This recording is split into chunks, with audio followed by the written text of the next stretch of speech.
RJD leader Manoj Jha ने NEET के exam को क्लीन चिट देने वाले धर्मेंद्र प्रधान पर बच्चों के मुस्तकबिल के साथ खिलवाड़ का भी इल्जाम लगाया। परीक्षा को क्लीन चिट देने वाले धर्मेंद्र प्रधान जी से पूछना चाहूंगा, कहां हो भाई? क्या कर रहे हैं आप? बच्चों के भविष्य के साथ खिलवाड़ कर रहे हैं। अब आइए हम थोड़ा फिर बिहार चलते हैं, बाकी जगह भी आऊंगा। बिहार में एक संजीव मुखिया है, वो बीपीएससी की परीक्षा के रैगिंग के भी सूत्रधार थे।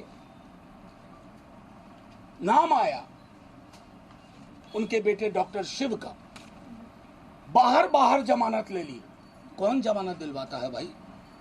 बिहार से जमानत नहीं मिली, बाहर से जमानत ले ली।